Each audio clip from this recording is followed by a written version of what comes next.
அரிசு, உசாகி, ரியாஜு இவங்க 3 பேர் வச்சு தான் அந்த 3rd சீசனே ஆரம்பிச்சிருக்கிறாங்க.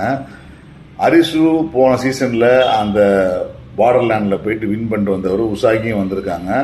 ரியாஜு இது மாதிரி இந்த விஷயத்துக்கு பின்னாடி என்ன இருக்குன்னு கண்டுபிடிக்கிறதுக்காக ரியாஜுவும் உசாகியை தூண்டி விட்டு ரியாஜியை கூட்டிகிட்டு போயிடுறாரு திருப்பி பார்டர்லேண்டுக்கு. தன் மனைவியை தேடி போகிற அரிசு தன் மனைவியை கண்டுபிடிச்சாரா? ரியாஜு இந்த பின்னணியில் இருக்கிற விஷயம் என்ன?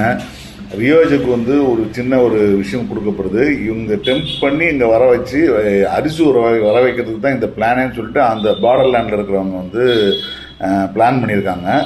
அப்படி வரும்போது கிளைமேக்ஸில் வரும்போது நீங்கள் உசாகியை கொன்னாதான் அவன் இங்கே இருப்பான், அவனை போல் ஒரு அறிவாளி நமக்கு தேவை அப்படின்னு சொல்லிட்டு ஒரு பிளான் பண்ணுறாங்க. இதெல்லாம் நடந்துச்சா இல்லையான்றது தான் இந்த சீசன் 3யோடைய ஆலிஸ் ஆன் பார்டர்லேண்ட் சீசன் 3யோட கதை.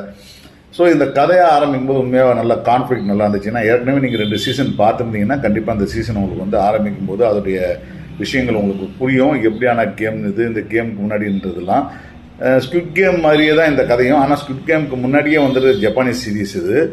அந்த ஸ்குவிட் கேம் அளவுக்கு இந்த சீரியஸ் பெரிய அளவுக்கு போகாததுக்கான காரணம் என்னென்னா, எமோஷ்னல் வேல்யூஸ் கொஞ்சம் குறைவாக இருக்கும். ஏன்னா கொரியன் நம்ம நெஞ்சனக்கிறதுல ரொம்ப கில்லாடிகள் அவங்க சீன் வைக்கிறதுல அந்த இடம் இவங்க ஜப்பானீஸ் சீரீஸில் கொஞ்சம் வீக்குன்னு தான் சொல்லணும்.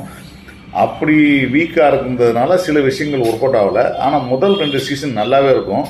இந்த கிளைமேக்ஸ் வரைக்கும் ரொம்ப நல்லாயிருக்கும். இந்த அரிசு வின் பண்ணுற விஷயமும் மற்றவங்களை காப்பாற்றுற விஷயமும் ரொம்ப இன்ட்ரெஸ்டிங்கான மேட்டராக இருக்கும். இதில் பார்த்தீங்கன்னா இந்த சீசன் 3ல் பார்த்தீங்கன்னா என்ன நடந்துருச்சுன்னா, எதனோ ஒன்று கடைசி 2 எபிசோட்லாம் கிட்டத்தட்ட ஃபார்வர்ட் பண்ணி பார்க்குற அளவுக்கான ஒரு எத்தையோ திடீர்னு நோலான் மாதிரி அங்கே போய் இங்கே போய் இதை போய் அதை போய் இது மாதிரி. அப்புறம் ஒரு புத்திசாலித்தனமான ஒரு சின்ன விஷயம் இருந்துச்சு. உசாகி கர்ப்பமாக இருக்காங்க. கர்ப்பமாக இருக்கிறதுனால அவங்களோட போட்டியாளர்களில் 6 பேர் இருக்காங்க. அந்த கர்ப்பத்தையும் சேர்த்து 7 பேர்னு சொல்லி கர்ப்பத்தை கனெக்ட் பண்ணி ஒரு கேம் விளையாடுனது ரொம்ப இன்ட்ரெஸ்டிங் பாயிண்டாக இருந்துச்சு. ஆனால் அதையெல்லாம் தாண்டி லாஸ்ட் 2 எபிசோடு ரொம்ப இழுவையாக, இத்தனைக்கும் 6-7 எபிசோடு தான் மொத்தமாகவே.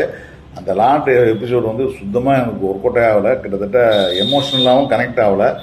யாரோ வின் பண்ணி ஏதோ பண்ண போகிறாங்க, என்னவோ நடக்கும் போதுன்றது இருக்குது. கடைசி வரைக்கும் இது என்ன அந்த பார்டர்லேண்ட் என்ன நடந்துச்சுன்னு சொல்லலை. மேபி இந்த சீசன் ஹிட் ஆயிடுச்சுன்னு சொன்னால் அடுத்த சீசனில் இந்த பார்டர்லேண்ட் நடக்கிறத பற்றி பேசுவாங்களான்னு தெரியல, பார்ப்போம், லெட்ஸ் see. ஆனால் இந்த சீசன் நீங்கள் Alice in borderland season 1 and 2 நீங்கள் பார்த்துருந்தீங்கன்னா இந்த சீசன் உங்களுக்கு பிடிக்கிறதுக்கான வாய்ப்பு இருக்குது. ஆனாலும் எனக்கு இந்த சீசன் 3 பெரிய இன்ட்ரெஸ்ட்டை ஏற்படுத்தலைன்றது தான் உண்மை.